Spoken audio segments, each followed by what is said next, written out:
Welcome back friends in the computer updated classes lecture 2। आज हम computer memory पढ़ने वाले हैं। न्यू पैटर्न के हिसाब से डिटेल से डिस्कस किया जाएगा कंप्यूटर मेमोरी के बारे में। कंप्यूटर की नई ई बुक तैयार हो चुकी है, न्यू एडिशन 2026, बिल्कुल जेकेएसएसबी के लेटेस्ट पैटर्न के अकॉर्डिंग इसमें अपडेट्स किए गए हैं और इतना डिटेल से डाला है आपको और बिल्कुल कहीं पर जाने की जरूरत नहीं पड़ेगी। हर एक टॉपिक को, इंडिविजुअल टॉपिक को अच्छे से पढ़ाया गया है, डिटेल से यहाँ पर डिस्कस किया गया है। ऐसा नहीं है कि 800-900 पेजेस की ये बुक बनी है, ये 70 से 80 पेजेस लगभग हैं, 70 कुछ है, 75 हैं ऐसे टोटल पेजेस हैं, जिसमें एग्जाम ओरिएंटेड बिल्कुल जेकेएसएसबी के लेटेस्ट पैटर्न के हिसाब से लिखी गई हैं और डिटेल पूरी है। कोई भी टॉपिक से कुछ भी मिस नहीं हुआ है, सारे टॉपिक्स को अच्छे से डिस्कस किया गया है। तो ये आप पीडीएफ ज़रूर पढ़ें, हमारी एप्लीकेशन पे विजिट करके वहाँ से डाउनलोड कर सकते हैं। एप्लीकेशन का लिंक आपको डिस्क्रिप्शन और कमेंट बॉक्स में मिल जाएगा। जो भी एसपीएन में से किसी भी एग्जाम की तैयारी कर रहे हैं, हमारे साथ मिलकर भी तैयारी कर सकते हैं, जहां पर आपको बिल्कुल अपडेटेड स्टडी मटेरियल जिसमें complete video lectures, complete notes और topic wise, section wise full length mock test available होंगे। एप्लीकेशन का लिंक आपको डिस्क्रिप्शन और कमेंट बॉक्स में मिल जाएगा, जरूर विजिट करें। तो आइए करते हैं start. Computer memory. Computer memory क्या होता है? Computer memory refers to the storage space, जहां पर डाटा, इंस्ट्रक्शन और प्रोग्राम को स्टोर किया जाता है ताकि computer can process them efficiently. Memory में अगर हम क्लासिफिकेशन देखें तो डिफरेंट जगह पर अलग अलग तरीके से क्लासीफाई किया गया, लेकिन जो सबसे एक्सेप्टेबल क्लासिफिकेशन है वो है आपकी प्राइमरी मेमोरी, जिसको मैन मेमोरी भी कहते हैं, सेकेंडरी मेमोरी और कैश मेमोरी। ठीक है, इन तीनों को सबसे पहले पढ़ना है। इसके अलावा भी बहुत सारे टॉपिक्स हैं मेमोरी में जो हमें पढ़ने हैं। सबसे पहले ये चार्ट। आज थोड़ी वीडियो लंबी हो सकती है और आज हम कोशिश करेंगे कि साथ साथ में चीज़ें याद हो जाएं, क्योंकि ऑलरेडी आपने बहुत बार पढ़ा होगा कंप्यूटर। इस बार ऐसा पढ़ें ताकि चीज़ें साथ साथ में आपको याद रहें। सबसे पहला काम आपने आज की वीडियो में करना है कि ये जो टॉपिक हैं रैम और रोम, इसकी क्लासिफिकेशन, इसको आपने अच्छे से तैयार रखना है। इसके बाद कुछ एडिशनल टॉपिक हैं जिनको हम साथ में पढ़ेंगे। रैम जब आप पढ़ोगे तो रैम क्या है, इसकी टाइप्स, एस रैम और डी रैम क्या है, डी की सब टाइप भी है, डी की सब टाइप में एस रैम और उसकी DDR 2, 3, 4, 5 आ जाता है। ठीक है, रैम आपको अच्छे से करना है। रैम के बाद रोम आ जाएगा, उसकी डेफिनेशन क्या है, उसकी टाइप्स क्या है, एम रोम, पी रोम, ई प्रोम, डब्ल्यू प्रोम। इन 4 टाइप्स को अच्छे से आपने देखना है। तो करते हैं स्टार्ट। सबसे पहले आपका आ जाता है random access memory, RAM. Random access memory क्या होता है? ठीक है, एक बार फिर से बता दूं, बिल्कुल सीक्वेंस में चलना है, ऊपर से थोड़ा देख लो। मेमोरी जो है हम पढ़ रहे हैं, इसकी क्लासिफिकेशन है प्राइमरी, सेकेंडरी और कैश। तो सबसे पहला काम हमने करना है आज प्राइमरी मेमोरी, जिसको इंटरनल मेमोरी कहो, मैन मेमोरी कहो, ये डिस्कस करेंगे। और इसमें आपको रैम एंड रोम पढ़ना है। ठीक है, रैम और रोम की फर्दर जो क्लासिफिकेशन है वो भी आपने अच्छे से तैयार करनी है। सबसे पहला पॉइंट है आपका RAM, random access memory. RAM temporary working memory होती है कंप्यूटर की, याद रखना। रैम टेम्परेरी है, टेम्परेरी मतलब वोलाटाइल, टेम्परेरी मेमोरी है। It store the operating system, जो भी ऑपरेटिंग सिस्टम है, प्रोग्राम्स हैं, करंटली जो डाटा बीइंग यूज्ड है, जो CPU यूज़ करेगा, वो सारी चीज़ें कहाँ पर स्टोर होती है, रैम में। और रिसेंटली क्वेश्चन पूछा गया था ये कि ऑपरेटिंग सिस्टम प्रोग्राम ये कहाँ स्टोर रहते हैं, रैम में। इसलिए जब आप पढ़ोगे नोट्स तो एक एक लाइन आपको याद रखनी है। ऐसा नहीं है कि जो बोल्ड किया है या मोटा मोटा ऊपर से देखना है, एक एक लाइन आपने याद रखनी है। रैम वोलाटाइल है। वोलाटाइल का मतलब होता है जब पावर टर्न ऑफ हो जाती है, डाटा लॉस्ट हो जाता है। It is called random access. RAM random access memory है। तो रैंडम एक्सेस का मतलब होता है because any data can be accessed directly and quickly from any memory locations, तो इसलिए इसको रैम कहा जाता है। रैम की टाइप पे आते हैं। रैम की टाइप इंपॉर्टेंट है। रैम की 2 मेन टाइप्स हैं, एस रैम, स्टैटिक रैम और डायनामिक रैम। इन दोनों का डिफरेंस आपको बिल्कुल क्लियर होना चाहिए। स्टैटिक रैम जो होती है, store the data using flip flops. आपको पूछा जाए which RAM type store the data by using flip flops, तो वो आपको स्टैटिक रैम याद रखना है। और आपको पूछा जाए मेड अप ऑफ ट्रांजिस्टर्स, जिसमें कैपेसिटर्स नहीं होते, ट्रांजिस्टर से बनी है, तो वो भी आपने याद रखना है, SRAM है, एस रैम है। It is called static. इसको स्टैटिक क्यों कहते हैं? Because it can retain data as long as power is available and does not require continue refreshing. Static RAM को बार बार रिफ्रेश करने की जरूरत नहीं पड़ती, जब तक पावर चल रही है डाटा उसका रिटेन ही रहेगा, रिफ्रेश करने की जरूरत नहीं है। इसके अपोजिट हम ड्रेम जब पढ़ेंगे तो ड्रेम नीचे आप देखो लिखा हुआ है आपको, refresh repeatedly every seconds to maintain it. इसको मेंटेन करने का जो डाटा है ड्रेम में रिफ्रेश करना पड़ता है, SRAM में रिफ्रेशिंग की जरूरत नहीं पड़ती।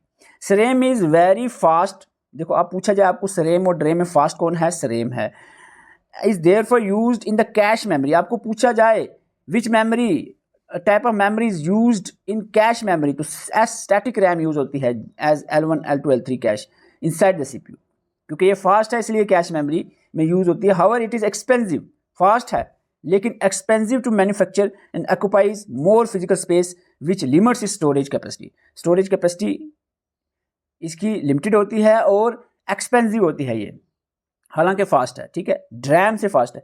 डायनेमिक रैम की बात करें on the other hand, store the data in capacitors, टिनी capacitors होते हैं इसमें, याद रखना ड्रैम में कैपेसिटर्स होते हैं। Since the capacitor gradually lose their charge, इसीलिए इसको रिफ्रेश करना पड़ता है every second to maintain it. Because of this refreshing process, RAM is slower than SRAM.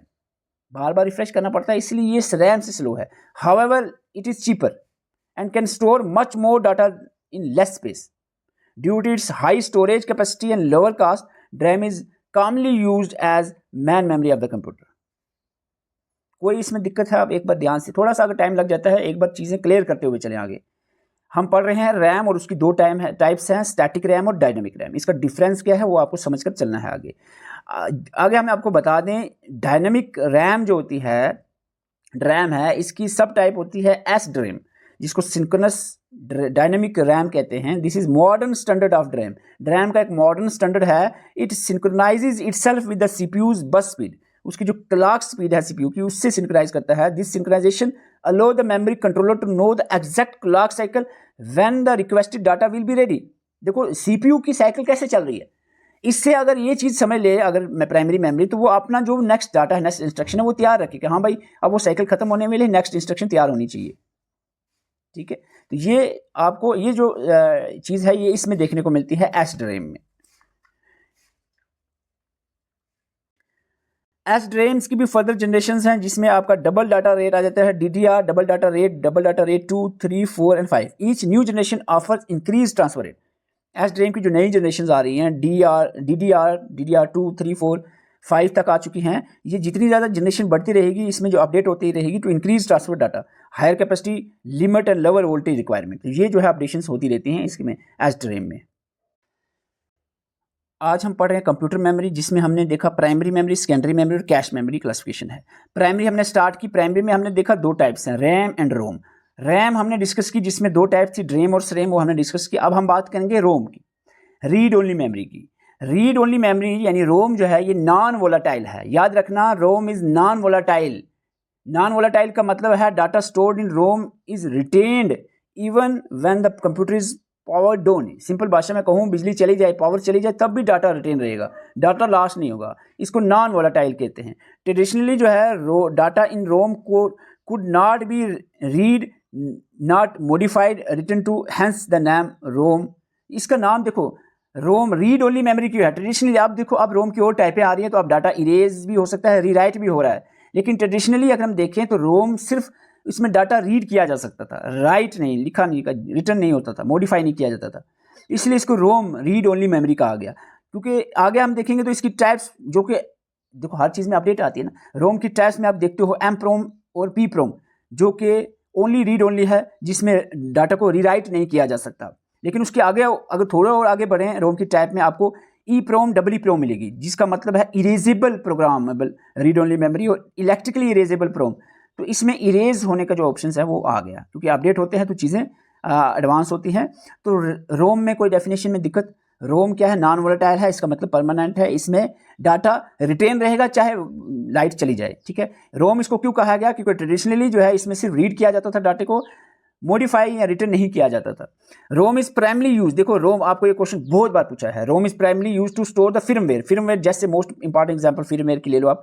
BIOS, basic input output system कहाँ होता है? रोम में। ये क्वेश्चन बहुत बार पूछा गया जेकेसीबी के द्वारा। इसके साथ साथ यूईएफआई, यूनिफाइड एक्सटेंसिबल फिर्मवेयर इंटरफेस भी जो है वो रोम में होता है। रिक्वायर्ड टू बूट द, इसका काम क्या होता है? बायोस और यूईएफआई का बूट करना, कंप्यूटर का बूटअप प्रोसेस में हेल्प करना, बूटिंग में हेल्प करना। जब सिस्टम स्टार्ट होता है उसमें जो लोडिंग होती है, सारे सिस्टम अपनी अपनी जगह लोड करते हैं, तो उसको हम बूटिंग कहते हैं। और ये जो है इसमें हेल्प कौन करता है? बायोस। बायोस कहाँ होता है? रोम पे। क्लियर? तो ये इंपॉर्टेंट पॉइंट है, आपको बता दूं। अब रोम हम पढ़ रहे हैं तो रोम की भी टाइप्स हैं, वो टाइप्स में आपको बता दें। रोम की टाइप्स, रोम्स की जो है 4 टाइप हैं, M PROM, P PROM, E PROM, double E PROM. M PROM होता है masked ROM. Masked ROM very fast ROMs were hard wired device that contains pre programmed. M ROM जिसमें pre program set of data और instructions होती हैं। पहले से fix. Data was physically encoded into the chip during the manufacturing process के time ही data को उस पर इनकोड किया जाता है। एक बार वंस इट कुड नेवर, एक बार जो ये इसको बना दिया जाए, वंस मेड एमरोम, तो इसको इसका जो डाटा है वो चेंज नहीं किया जाता, यानी ये फिक्स है, इरेजेबल नहीं है। ठीक है, इसी तरह प्रोग्रामेबल रोम जो है वो भी इरेजेबल नहीं है। Once program it become the permanent. दो इसकी टाइप इरेजेबल नहीं है, M ROM and P ROM. Erasable में ई लगा होगा, erasable programmable ROM, electrically erasable programmable ROM. दिक्कत तो इसमें कोई नहीं है, बस फर्क आपने आगे ये याद रखना है, ई प्रोम में अल्ट्रा वायलेट लाइट की मदद से डाटा को इरेज किया जा सकता है, और डबल ई प्रोम में इलेक्ट्रिकली डाटा को इरेज किया जा सकता है। और डबल ई प्रोम की एक स्पेसिफिक टाइप है एक इसकी, that is flash memory. A specific widely use type of double E PROM is flash memory. It is erased and written in large block rather than byte by byte, making it faster and bulk operation for bulk operation. Flash memory technology जो है, behind USB drives आपको ये technology मिलेगी, SD cards के पीछे ये technology लगी है फ्लैश मेमोरी की, एसएसडीज के पीछे फ्लैश मेमोरी की टेक्नोलॉजी का यूज हुआ है। While technically double E PROM is often categorize as storage rather than the primary memory. इसका जो ये टाइप है डबल ई प्रोम की फ्लैश मेमोरी, जिसको हम अगर हम टेक्निकली देखें तो ये स्टोरेज, एक तरह की स्टोरेज, क्योंकि सारी टेक्निक्स सेकेंडरी स्टोरेज जैसे US drive, SD card, solid state drive, ये सारे सेकेंडरी की टाइप्स हैं, लेकिन फिर भी कैटेगरी ये प्राइमरी में रखा गया है। कोई दिक्कत यहाँ तक आपको बताओ मुझे?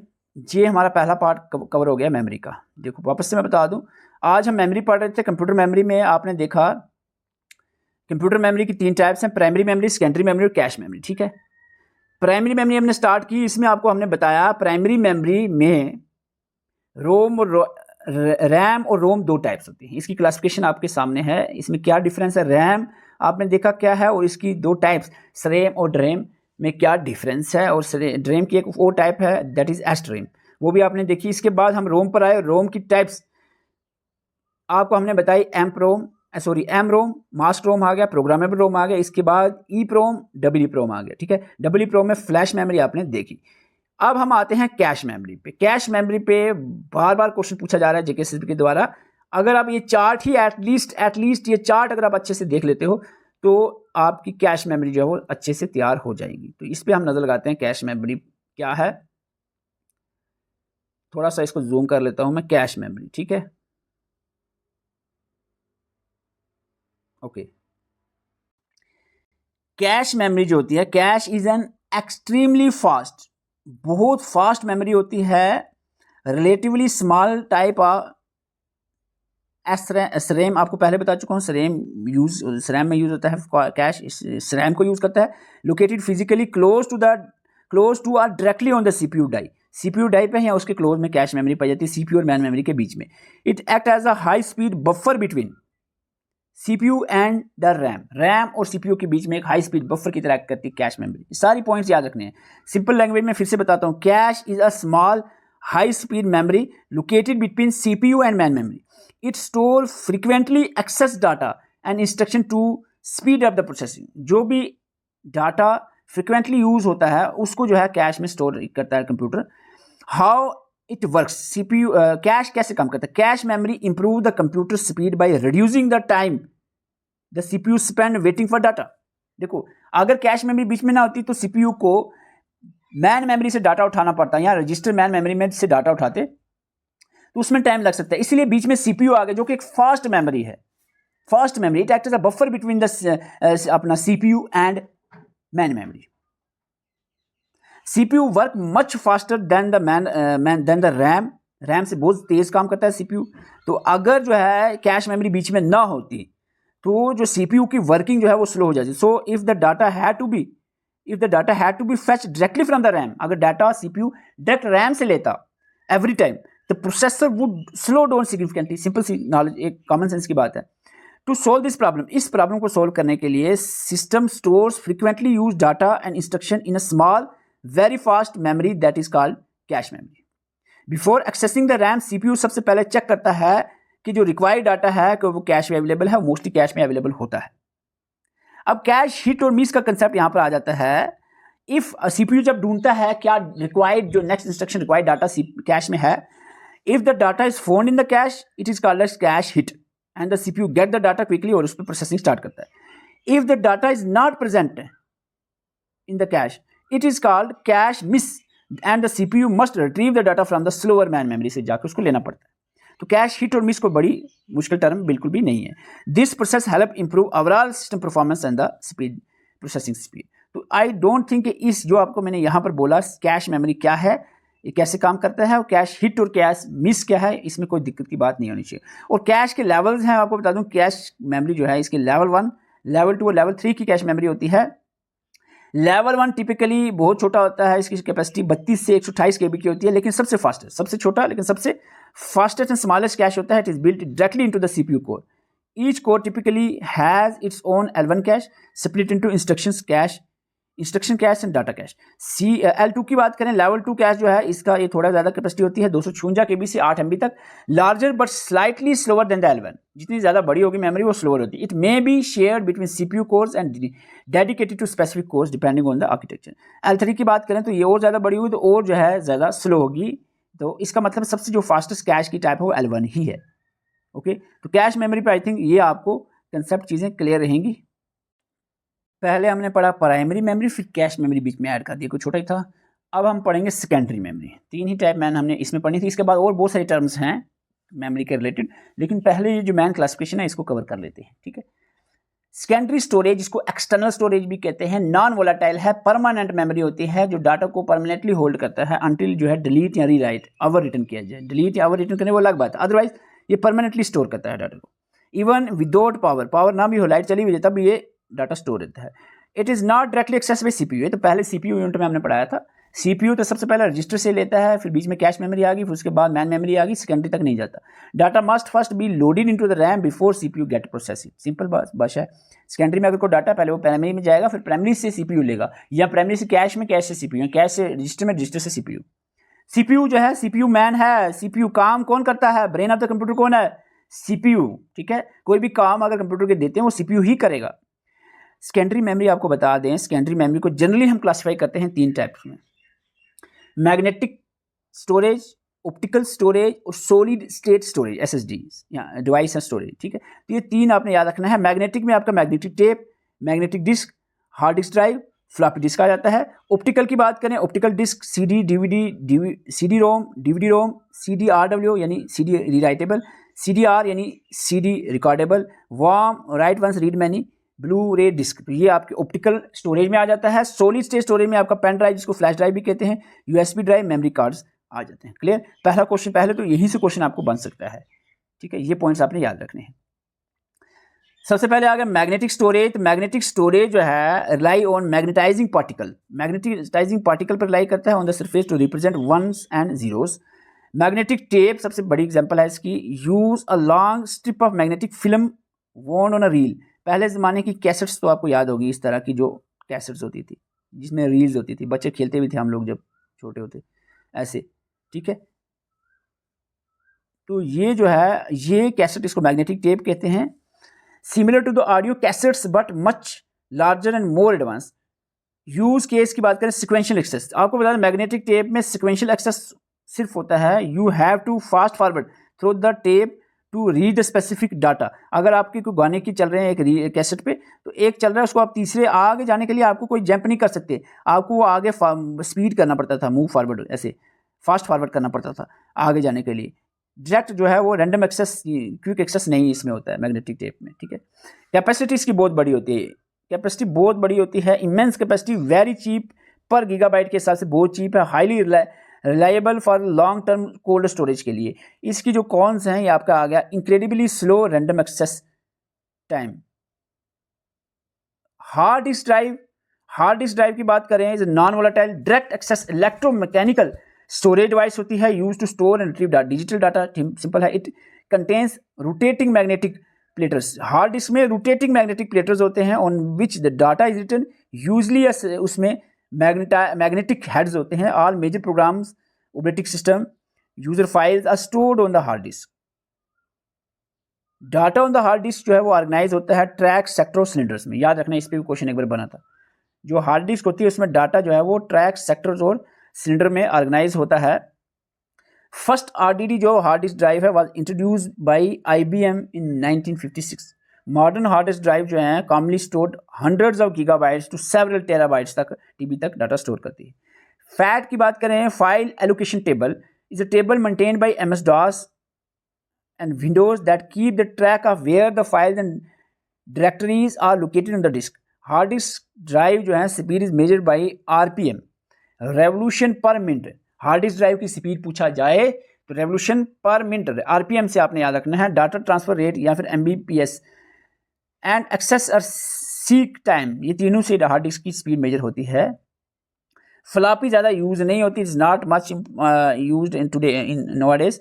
Floppy disk is a small plastic disk coated with the magnetic material enclosed in a squared plastic casing. आप इसमें देखो, मैंने इमेजेस नहीं डाली, नहीं तो नोट्स 200-300 पेज के हो जाते।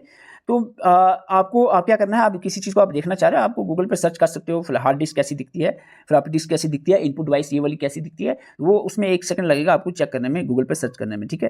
तो इमेजेस हमने रिमूव कर दी जो थी, क्योंकि इमेजेस यहाँ पर कंप्यूटर में इमेजेस डालते रहोगे तो एक नोट्स बहुत लेंथी होंगे, तो आपको देख के चक्कर आ जाएंगे। जो देख के ना बंदे का मन करे पढ़ने का, तो फिर अगर मैं उसमें टेक्स्ट को बड़ा करता, अब टेक्स्ट मैंने स्मॉल साइज का रखा है ताकि आपको डर ना लगे। 70 पेजेस के नोट्स हैं, ऐसा ना हो अगर मैं इसी को थोड़ा टेक्स्ट बढ़ाकर इमेज वगैरह डालता जैसे अक्सर जगहों पे आपको नोट्स दिखते हैं, तो ये लगभग जो है 400-450 पेजेस के बनते हैं, ठीक है। इसको एक एक लाइन को कैसे एडजस्ट किया जाए उस पर मैंने काफ़ी दिन मेहनत की हुई है, ताकि आपके एक तो फोटोस्टेट पे आपके खर्चा कम हो, और दूसरा आपको देख के डर ना लगे। आपको लगे यार 70 पेजेस, वो भी 2 साइड पर आएंगे तो 35 पेज दिखेंगे आपको, ठीक है। 70 पेज टोटल हैं, एक से 2 साइड जब प्रिंट निकालोगे 35 पेजेस में आपको ऐसे नोट्स आ जाएंगे छोटे। आपको एक दिन ही अगर आप एक किसी लाइब्रेरी में लेकर निकलो तो मेरे ख्याल से शाम तक आप उसको आधा करके आ जाओ, दूसरे दिन पूरा करके आ जाओ। सॉलिड स्टेट स्टोरेज की बात करें, सॉलिड स्टेट स्टोरेज जो है फ्लैश मेमोरी बेस्ड होती है। Solid state drives use NAND flash memory to store the data. एक एक पॉइंट आपने याद रखना है, फ्लैश मेमोरी बेस्ड है, नैंड का यूज किया जाता है। सॉलिड स्टेट ड्राइव जो है इसमें नैंड फ्लैश मेमोरी होती है। ये सारी चीज़ें आपने याद रखनी है। आपको बता दूं, इसमें आपको बता दूं सॉलिड स्टेट स्टोरेज में 2 टेक्नोलॉजीज यूज हुई हैं, जिसमें एक है आपकी साटा एसएसडीज और दूसरा एनवीएम एसएसडीज। साटा होता है सीरियल एडवांस टेक्नोलॉजी अटैचमेंट, और एनवीएम्स होता है non volatile express memory express.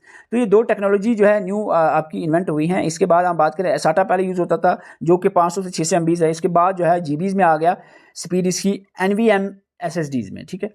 तो ये जो है ऐसे आपका सॉलिड स्टेट स्टोरेज में साटा और एनवीएम्स आपने याद रखना है। इसके बाद यूएसबी फ्लैश ड्राइव पे क्वेश्चन बनते हैं। USB flash drive portable flash memory होती है जो यूएसबी के थ्रू कनेक्ट की जाती है सिस्टम से, जैसे कि पेन ड्राइव, मेमोरी कार्ड्स आपके आगे। तो ये आपने ऐसे याद रखना है, which are used in the camera, smartphone, drones में यूज होते हैं flash memory, USB flash memory.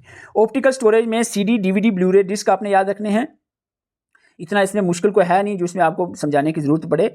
Memory unit पे क्वेश्चन मोस्टली बनता है। मेमोरी यूनिट का टेबल है, याद रखना है, इस पर बोलने की जरूरत नहीं है। 1024 बाय आगे करते रहना, 1024 जैसे यहाँ तक तो आपको याद रखना है। पहले ऐसे बिट जो है स्मॉलेस्ट यूनिट ऑफ मेमोरी है, 0 और 1 में ही बाइनरी कोड में इसको लिखा जाता है। निब्बल 4 बिट्स होते हैं, बाइट्स में 8 बिट्स होते हैं। इसके बाद केबी से एमबी, केबी में 1024 बाइट्स या 1000 बाइट्स भी कह सकते हो। एमबी में 1024 केबी, इसी तरह जीबी में एमबी, टीबी में जीबी, आगे सो ऑन चलते रहोगे, ठीक है। ये टेबल याद होना चाहिए आपको। इसी के टेबल के साथ साथ आपको जो मेमोरी हायरार्की का टेबल है, स्पीड की बात करें, कैपेसिटी की बात करें, दोनों याद रखना है, ठीक है। इधर देखो आप ध्यान से, एक साइड ये लाइन दिख रही है ना, कास्ट एंड स्पीड, ये ऊपर की तरफ बढ़ रही है। इसका मतलब है कास्ट और स्पीड ऊपर जाते जाओगे बढ़ी जाएगी, यानी इसकी जो है स्पीड और कास्ट कम, स्पीड कम, इसकी इससे ज़्यादा कास्ट, इससे ज़्यादा स्पीड, इससे ज़्यादा स्पीड ऊपर की तरफ बढ़ रही है। और कैपेसिटी, स्टोरेज कैपेसिटी नीचे की तरफ बढ़ रही है। सबसे ज़्यादा स्टोरेज कैपेसिटी जो सबसे लास्ट पे है उसकी होगी, ठीक है। ये दोनों एरोज देख लेना आप, ठीक है। सबसे फास्टेस्ट, अगर स्पीड के हिसाब से पूछे सबसे फास्टेस्ट रजिस्टर आएगा। उसके बाद रजिस्टर के बाद आपकी cache memory, then primary memory में रैम वगैरह, सेकेंडरी में एसएसडी, एचडीडी, उसके बाद टर्शरी ऑफलाइन स्टोरेज आ गई। आगे इसको आपने अच्छे से देख लेना है। ये fastest, smallest and most expensive पर बाइट मेमोरी है कौन? रजिस्टर, ठीक है। सीपीयू की कैश मेमोरी की बात करें, very fast memory built near the CPU to store the frequently access data, ठीक है। तो ये इस पर बिल्कुल इन्फॉर्मेशन क्लियर की गई है। ये आप मेमोरी हायरार्की का टेबल अच्छे से पढ़ लेना। एक्सेस मेथड, डाटा कैसे एक्सेस करता है स्टोरेज डिवाइसेस। 3 तरह का एक्सेस होता है, sequential access, random access, direct access. बिल्कुल सिंपल लैंग्वेज में लिखा है, एक बार रीड करने से आपको क्लियर हो जाएगा। तो सिक्वेंशियल एक्सेस किस में होता है? मैग्नेटिक टेप्स में।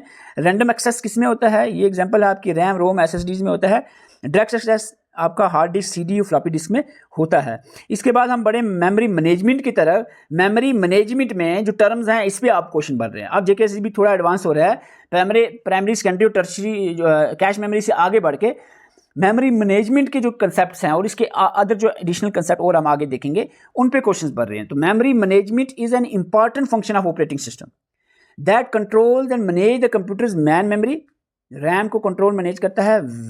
whenever multiple programs are running at the same time, operating system decides which process will get memory, how much memory it will receive and when that memory should be released। ये सारा काम जो है memory management में देखा जाता है। इसके लिए हमारी बहुत सारी प्रोसेसेस आते हैं। इसमें सबसे पहला आता है पेजिंग। पेजिंग क्या है? पेजिंग सबसे पहले आएगा। पेजिंग होता है, in paging logical memory of a process is divided into small fixed size block, जिसको पेजेस कहते हैं, while the physical memory यानी RAM is divided into blocks of the same size called frames। Paging में क्या होता है कि logical memory को जब डिवाइड किया जाएगा स्मॉल फिक्स साइज ब्लॉक में, इसको पेजेस कहते हैं, और अगर फिजिकल मेमोरी रैम को डिवाइड किया जाएगा ब्लॉक्स में, इसको फ्रेम्स कहते हैं। ठीक है, पेजेस और फ्रेम्स इसमें याद रखना है। During the execution pages are processed. Pages of a process can be loaded into the any available frames in the RAM. देखो रैम में फ्रेम बन रहे हैं, इधर मेमोरी में पेजेस, जो मेमोरी के पेजेस चाहे वो सेकेंडरी से आ रहे हैं, वो रैम के उस फ्रेम में फिट होंगे जो प्रोसेस नेक्स्ट होना है। So the continuous memory allocation जो है वो रिक्वायर्ड ना रहे, इसलिए पेजिंग की। ये सारी चीज़ें क्यों होती हैं? ताकि जो प्रोसेस है सीपीयू का काम है उसमें कहीं रुकावट ना आए, इसलिए ये सारी चीज़ें होती हैं। Paging help to remove the external fragmentation but it may create internal fragmentation, इससे हो जाती है, लेकिन एक्सटर्नल फ्रेगमेंटेशन जो है मेमोरी में उसको रोकता है। सेगमेंटेशन क्या है? Unlike paging, segmentation divides memory according to the logical structure of a program such as function, array, stack और डाटा सेक्शन के बेस पे इसको डिवाइड करता है। सेगमेंटेशन में डिवाइड किया जाता है मेमोरी को। और फ्रेगमेंटेशन, बिल्कुल आप इस पर अच्छे से 2-3 बार रीड करना, कोई मेरे ख्याल से दिक्कत नहीं होगी। Fragmentation refer to the inefficient use of the memory space. It occur when free memory becomes divided into small unusable pieces. There are two main type of fragmentation, external fragmentation और internal fragmentation. तो external internal क्या है बिल्कुल लिखा गया है यहाँ पर। स्वैपिंग क्या है? अनदर टेक्निक है जो कि ऑपरेटिंग सिस्टम यूज करता है मैनेज करने के लिए मेमोरी को efficiently.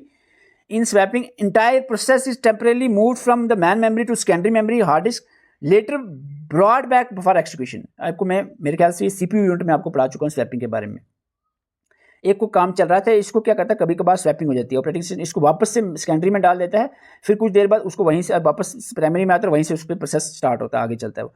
Man memory secondary storage later, this help the system to run more processes than the actual RAM capacity. However swapping increase the overhead because transferring data between RAM and disk is slower and require additional disk input output operations। in simple term अगर आपको कहूँ swapping क्या है? memory management that ensure efficient utilization of RAM को efficiently utilize किया जाए। Paging divide the memory into fixed size block। segmentation जो है वो divide करता है memory को according to program structures। fragmentation represent करता है wasted memory space को। एंड स्वैपिंग जो है हेल्प करता है increase the number of processes that can run by temporarily shifting processes. ये पूरी लाइन में आपको ये चारों चीज़ें यहाँ पर आपको चारों जो पॉइंट्स है ये क्लियर कर दिए गए सिंपल लैंग्वेज में। वर्चुअल मेमोरी पे अभी क्वेश्चन बन रहे हैं, ठीक है। वर्चुअल मेमोरी पे क्वेश्चन आ रहा है, जेके से भी पूछ रहा है, वर्चुअल कैश मेमोरी पे पूछ रहा है, वर्चुअल मेमोरी पे पूछ रहा है। तो वर्चुअल मेमोरी को डिस्कस कर लेते हैं। जो भी एस्पिरेंट वीडियो देख रहे हैं आपको बता दें, हमने एक यूनिट इस कंप्यूटर के हमने 2 ही डेमो लेक्चर्स यूट्यूब पर डालने हैं। एक आपका सीपीयू का ऑलरेडी डाला हुआ है और दूसरा है, और ये लास्ट लेक्चर है जो यूट्यूब पे अवेलेबल होगा एज अ डेमो। अगर आपको लगता है कि क्वालिटी है कंटेंट में तो आप हमारी एप्लीकेशन पे विजिट कर सकते हैं। कंप्लीट लेक्चर जहाँ पर आपको मिलेंगे, कंप्लीट नोट्स आपको वहाँ पर मिल जाएंगे, और एमसीक्यूज मॉक टेस्ट अलग अलग, पीडीएफ में एमसीक्यूज और मॉक टेस्ट की फॉर्म पे एप्लीकेशन पे एमसीक्यूज दोनों फॉर्म में आपको मिल जाएंगे। तो कंप्लीट अगर आप कोर्स ज्वाइन करना चाह रहे हैं, एप्लीकेशन का लिंक डिस्क्रिप्शन और कमेंट बॉक्स में आपको मिल जाएगा। हो सकता है मेरी लैंग्वेज में आपको समझ ना आए, लेकिन मेन चीज़ क्या होती है, स्टूडेंट को, पढ़ने वाले को बस उसको एक अच्छा बना हुआ मटीरियल चाहिए, नोट्स चाहिए जो बिल्कुल में डिटेल से लिखे हों। पढ़ने में वो हमसे भी तेज़ हैं स्टूडेंट, मैं समझ रहा हूँ इस चीज़ को। चाहे क्योंकि कंप्यूटर वीडियो बनाने में और सामने बोलने में बड़ा फ़र्क होता है। वीडियो बनाने में उतना बंदा सही नहीं बोल पाता क्योंकि बहुत सारी चीज़ों को देखना होता है, पीछे से कोई आवाज़ आ जाए, इधर डिस्टर्बेंस ना हो जाए, कट ना हो जाए वीडियो। तो इसलिए आप नोट्स प्रिंट निकालें, अच्छे से बैठें, उसको अच्छे से 3-4 बार पढ़ें। वर्डिंग का मैंने बहुत ख्याल रखा है कि कहीं वर्डिंग टफ ना हो और सारी चीज़ें कवर भी हो जाएँ, कोई मिस भी ना हो point. Virtual memory is a memory management technique होती है जो ऑपरेटिंग सिस्टम यूज़ करता है to create the illusion of very large main memory. ये लाइन याद रखना, वर्चुअल एक जस्ट इल्यूजन होती है रैम की। RAM illusion of very large, RAM को लार्ज बना देता है और इसको काम ताकि और काम निकल सके।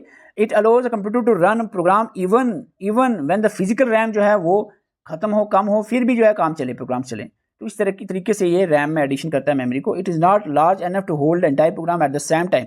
इन virtual memory only required part of the process is loaded on to the main memory while the remaining part stayed on secondary storage such as hard disk और SSD में स्टोर रहता है वर्चुअल मेमोरी का। Virtual memory का सिर्फ जो process में आता है पार्ट वही मैन मेमोरी में लोड होता है, बाकी SSD या हार्ड डिस्क में स्टोर रहता है। The main purpose virtual memory का होता है इंक्रीज करना efficient memory available to system and improve the multitasking improve करने के लिए वर्चुअल का यूज होता है। With virtual memory operating system can execute large applications and multiple program simultaneously even if the physical RAM is limited. Physical RAM कम है फिर भी काम चल रहा है, वो किस वजह से? वर्चुअल मेमोरी की वजह से।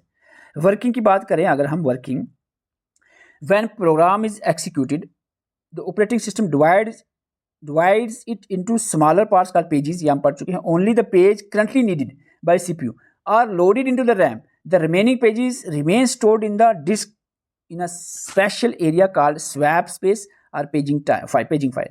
If the CPU needs the page that is not currently present in the RAM, a condition called page fault occur. Operating system then find the required page on the disk, load it into the RAM, remove another page from the RAM if memory is full, update the page table and continue the program execution. This process happen automatically and usually invisible to the user. Page fault क्या है, demand paging क्या है, swapping और virtual में क्या फ़र्क है और एडवांटेज क्या है, वर्चुअल मेमोरी के सारी चीज़ें, डिसएडवांटेज क्या है वर्चुअल मेमोरी के, ये भी ऐड किया गया है। साथ में थ्रेशिंग के बारे में भी क्वेश्चन बनता है। थ्रेशिंग हमने सीपीयू में भी पढ़ाई थी, इसमें भी आपको थ्रेशिंग के बारे में ऐड कर दिया। थ्रेशिंग क्या है? Threshing occur when the operating system spends more time swapping pages between RAM और डिस्क में ज़्यादा टाइम लगता है स्वैपिंग पेज करने में, एक्सिक्यूटिंग द एक्चुअल प्रोसेस, इसको इसकी वजह से थ्रेशिंग हो जाती है। It usually happen when too many processes are loaded into the memory, RAM is insufficient for the current workload, इस वजह से थ्रेशिंग हो जाता है। In thrashing CPU utilization decrease हो जाती है।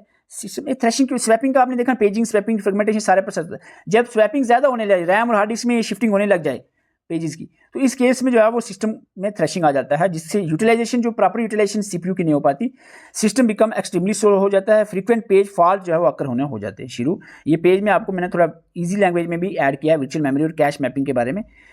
एड्रेस कंसेप्ट भी आपको ऐड किया है, थोड़ा सा आप अपने हिसाब से इसको रीड कर लेना। एड्रेसिंग कंसेप्ट में लोकल एड्रेस, फिजिकल एड्रेस और एड्रेस बस क्या है, इसमें इसी के साथ बात करें। मेमोरी एलोकेशन में आपके स्टैटिक वर्सेस डायनेमिक एलोकेशन और continue versus non continue allocation पे भी आपका कंसेप्ट क्लियर होना चाहिए।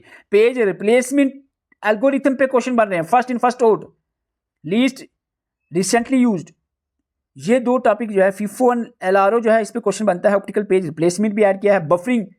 बफरिंग, स्पूलिंग और कैचिंग क्या होता है, बिल्कुल ईजी वर्डिंग में है, एक बार रीड करने से आपको तैयार हो जाएगा। एडवांस्ड स्टोरेज टेक्नोलॉजी में RAID, NVMe, SSDs आपको पहले बता चुका हूँ। क्लाउड स्टोरेज क्या है? क्लाउड स्टोरेज के साथ मेमोरी लीकेज। परफॉर्मेंस कंसेप्ट में access time, latency, throughput, bandwidth क्या होता है। बूटिंग पे मैं बोलूंगा क्योंकि this is the most important part. Booting की बात करें, बूटिंग जो है, बूटिंग है firmware. Booting is the process, जब कंप्यूटर हम ऑन करते हैं उसमें जो लोडिंग होती है सिस्टम्स की, ऑपरेटिंग सिस्टम में अदर, उस लोडिंग को बूटिंग कहा जाता है। Booting is the process of starting up of computer, it involves loading of operating system into the main memory. Basic input output system, BIOS जो इसकी सबसे बेस्ट एग्जांपल है। बूटिंग के सबसे ज़्यादा इंपॉर्टेंट काम किसका होता है? बायोस का, जो कि एक फिर्मवेयर है। Legacy firmware used to perform hardware utilization during the booting process. Power on self test perform करता है, पोस्ट परफॉर्म करता है BIOS, and provide run time servers for the operating system and programs. Basic input output system की बात करें, BIOS एक तरह का रोम चिप होती है जो कि मदरबोर्ड पे पाई जाती है, that allow you to access and set up your computer system at most basic level. BIOS include करता है instructions on how to load the basic computer hardware. Since BIOS is a combination of hardware, chip and software, इसीलिए इसको firmware कहा जाता है, क्योंकि firmware act as a both the hardware and software। ये wording याद रखना, ये एग्जाम में firmware पूछा जाता है ऑलमोस्ट हर बार। और फंक्शन ऑफ BIOS में आपने याद रखना है पावर ऑन सेल्फ टेस्ट, यह भी बता चुका हूँ। पोस्ट बूट स्ट्रैप लोडर और BIOS सेटअप, जिसको BIOS सेटअप और CMOS होता है complementary metal oxide semiconductor. Cold booting आपको पता है, जब सिस्टम बंद था उसको ऑन किया, जब बूटिंग होगी। कोल्ड बूटिंग, जब आपका सिस्टम चल रहा है, कंप्यूटर चल रहा है, आपने उसको रीस्टार्ट किया, वो बंद होकर वापस ऑन हो रहा है, रीस्टार्ट, उसको वहां बूटिंग कहेंगे, ठीक है। आपका बायोस कहाँ स्टोर होता है? रोम चिप में, मदरबोर्ड पे। इसकी limited by 16 bit processing, 1 MB addressable space and rely on the master boot record which limit boot drive to 2 TB। Unified extensible film interface भी साथ में आपको ऐड कर दिया है, बूट लोडर भी। तो यहाँ तक बात थी टोटल मेमोरी की। थोड़ा सा आपको लेंथी लग रहा होगा, लेकिन 2-3 घंटे वो वाली बात रही नहीं। आप सोचो कि आधे घंटे में हम एक टॉपिक को कवर कर लेंगे। 2-3 घंटे अगर कंप्यूटर के इस टॉपिक को नोट्स प्रिंट निकालने के बाद बैठकर अच्छे से पढ़ोगे, 3-4 बार रीडिंग दो, उसके बाद उसको याद करने की कोशिश करो, तो डेफिनेटली यह ऐसे एक करके कंप्यूटर आपका जल्दी ही कंप्लीट हो जाएगा। तो अगर आप हमारे साथ मिलकर तैयारी करना चाह रहे हैं, हमारी एप्लीकेशन पर विजिट कर सकते हैं। आपको बता दें, जिन जिन एग्ज़ाम्स के सिलेबस में कंप्यूटर है, उनमें हमने जो अपडेटेड न्यू एडिशन नोट्स हैं, जो अभी बिल्कुल अपडेट हैं, बिल्कुल अपडेट, यहाँ इसके आगे पढ़ने की मेरे ख्याल से कोई जरूरत नहीं। A to Z डिटेल से आपको चीज़ें कवर करवाई गई हैं। उसके लिए हमारी एप्लीकेशन पे विजिट कर सकते हैं। एप्लीकेशन का लिंक आपको डिस्क्रिप्शन और कमेंट बॉक्स में मिल जाएगा। वीडियो अच्छी लगी, वीडियो को लाइक कर सकते हैं। और ये डेमो लेक्चर आपका लास्ट था, 2 ही डेमो लेक्चर दिए हैं। अगर आपको क्वालिटी लगती है कंटेंट में, तो आप हमारी एप्लीकेशन पे विजिट कर सकते हैं। चार्जेस की बिल्कुल टेंशन नहीं लेनी, यहाँ पर कोई आपको 800, 900, 1200 कुछ चार्जेस नहीं है। Only minimum 150 rupees complete course में, जिसमें आपको complete video lectures, complete notes, complete test आपको अवेलेबल हो जाएंगे। Thank you for watching.